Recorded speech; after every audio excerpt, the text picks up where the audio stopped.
Lockdown से पहले गीता के घर का नजारा कुछ ऐसा था कि रोहन ऑफिस जाता था और शिविन स्कूल। जिनके घर से जाने के बाद गीता काम खत्म करके बाकी समय आराम करती थी।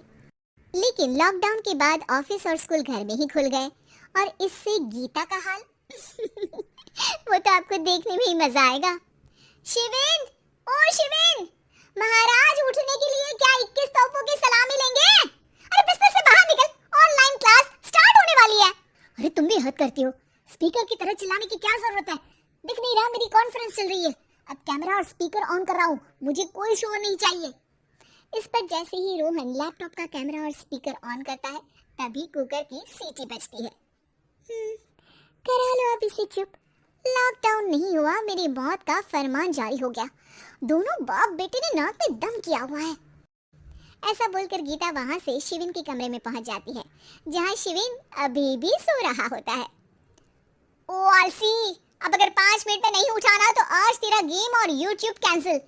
माँ की बात सुनकर शिविन बिना 1 मिनट गवाए उठ खड़ा होता है। उठ गया, अभी नहाकर भी आता हूँ। ये नाटक कहीं और, मुंह पर गीला कपड़ा मार और पढ़ने बैठ। शिविन की ऑनलाइन क्लास स्टार्ट हो जाती है, जिस पर गीता उसे वहां बिठाकर रसोई में चली जाती है। थोड़ी देर में उसे कमरे से कुछ आवाज सुनाई देती है, जिसे सुनकर वो कमरे में वापस आती है। हाय राम, तुझे क्लास अटेंड करने के लिए बोला था, कैमरा ऑफ करके बिस्तर पर नाचने के लिए नहीं बोला था। मम्मी मुझे कुछ समझ नहीं आ रहा, आप बाद में पढ़ा देना ना, वैसे भी अटेंडेंस तो लगी गई है। हाँ हाँ बेटा, जरूर बन जा, तो अभी से हम सबका बाप बन जा। अरे नहीं मतलब कहाँ से लाते हो इतना दिमाग, और पढ़ाई करते हुए ये चला कहाँ जाता है? नाइस क्वेश्चन, दिमाग से पूछकर बता दूंगा।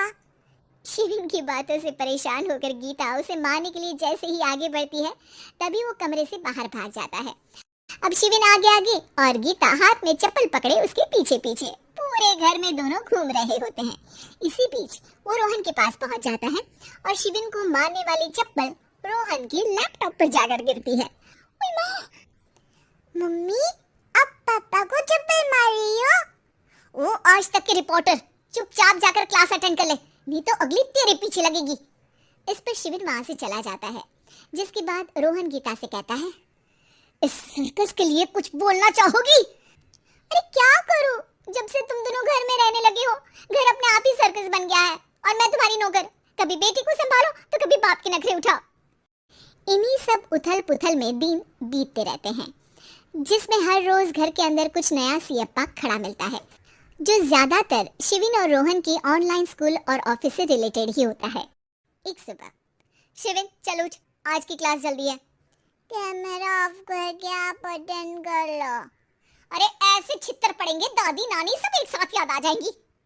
गीता की लाख मशक्कतों के बाद क्लास तो खत्म हो जाती है, लेकिन उसके बाद शिविन फोन इस्तेमाल करते हुए इंस्टाग्राम रील बनाने लगता है। रसोड़े में कौन था? तुम थी, मैं थी, कौन था? कौन था? हाँ मैं गरीब हूँ। अरे ओ गरीब के बेटे, आजा, मैं बनाती हूँ तुझे गरीब। मैं बताती हूँ रसोड़े में कौन था।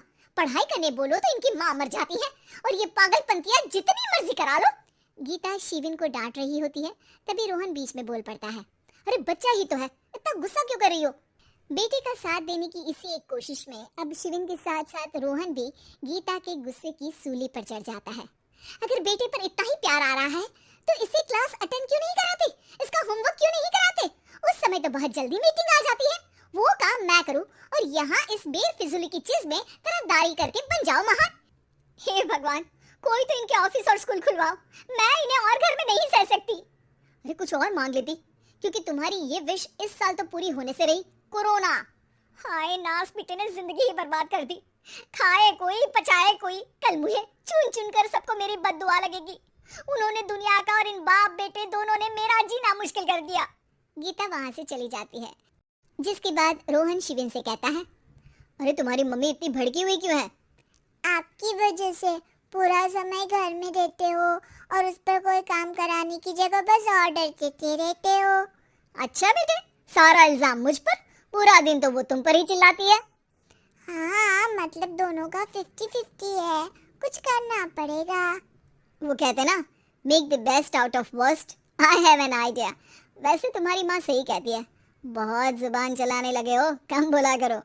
अगली सुबह रोहन और शिविन अपनी गलती को सुधारने के लिए गीता के उठने से पहले घर का आधा काम खत्म कर देते हैं, जिसे देखकर गीता खुश हो जाती है और फिर बाकी बचा काम वो तीनों मिलकर पूरा कर लेते हैं। जिसके बाद अब वो सब मिल बांट कर हर काम में एक दूसरे की मदद करते हुए लॉकडाउन का